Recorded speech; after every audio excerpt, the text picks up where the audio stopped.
संघर्ष योद्धा मनोज जरांगे पाटलांची आजची पत्रकार परिषद बघितली तर दादांनी असा निर्णय घेतला पत्रकार परिषदेमध्ये, मी आतापर्यंत सरकारला मराठा आरक्षणासाठी भरपूर वेळ दिला, मी भरपूर संयम पाळला, पण आता माझा संयम सुटला, आता मी टोकाचं आमरण उपोषण करणार आहे.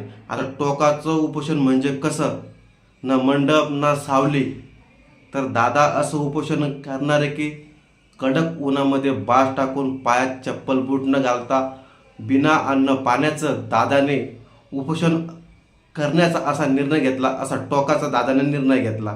कारण आता ॲडमिशन तोंडावर आहे, आपल्या समाजातील मुलांचं नुकसान नाही झालं पाहिजे, त्यांना तात्काळ ओबीसी प्रमाणपत्र मिळालं पाहिजे, त्यांची फी कमी झाली पाहिजे. त्यासाठी संघर्ष योद्धा मनोज जरांगे पाटील पुन्हा आपलं स्वतःचं रक्त जाळायला तयार आहे. खरं तर आता सरकारने मनोज दादा जरांगे पाटलावर उपोषणाची वेळ नाही येऊ द्यायला पाहिजे होती. सरकारने जो मराठा आरक्षणाचा जी.आर. काढला होता त्याची आतापर्यंत अंमलबजावणी व्हायला पाहिजे होती, पण सरकार जाणून बुजून संघर्ष योद्धा मनोज जरांगे पाटलांचं, मराठ्यांचं जाणून बुजून छळ करतंय. संघर्ष योद्धा मनोज जरांगे पाटलांना उघडं पाडण्याचा प्रयत्न करतंय आणि काही समाजातील बांडगुळं संघर्ष योद्धा मनोज जरांगे पाटलांची बाजू न मांडता सरकारशी दलाली करताय. अरे विचार करायला पाहिजे. संघर्ष योद्धा मनोज जरांगे पाटील स्वतःच्या घरावर तुळशी पत्र ठेवून आपल्या परिवाराचा विचार न करता, मागचा पुढचा विचार न करता रक्ताच्या थरोळ्यात जायला पुन्हा तयार आहे. मग आपलं कर्तव्य म्हणून आपण संघर्ष योद्धा मनोज जरांगे पाटलाच्या पाठीशी फक्त ठाम उभं राहिलं पाहिजे.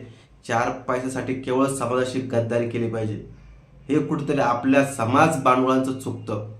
विचार करायला पाहिजे. संघर्ष योद्धा मनोज जरांगे पाटलांनी कित्येक वेळेस समाज भल्यासाठी उपोषण केलं, रक्त जाळलं, तरी सुद्धा काही समाजकंटकांनी, काही आपल्याच लोकांनी, गद्दारांनी या देवमाणसाला छळलं. पण एक गोष्ट लक्षात ठेवा गाड्या, तुम्ही समाजाचे असून समाजासोबत जर करणार असेल खोड्या, तर तुमच्या गद्दार म्हणून ओळखलं जाईल येणाऱ्या प्रत्येक पिढ्या. संघर्ष योद्धा मनोज जरांगे पाटलांनी समाजामधील मुलामुलींचं भविष्य उज्ज्वल घडावं यासाठी दिवसाची रात आणि रात्रीचा दिवस केला, रक्त जाळलं, कबाड केले कष्ट. समाजासोबत कसलाही संकोच न ठेवता त्यांनी त्यांचे विचार मांडले स्पष्ट.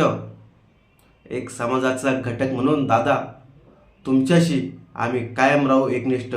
जसं समुद्राचं पाणी कधी आटणार नाही, तसंच दादा तुम्ही समाजाला जे केलेले उपकार ते कधीच फेटणार नाही.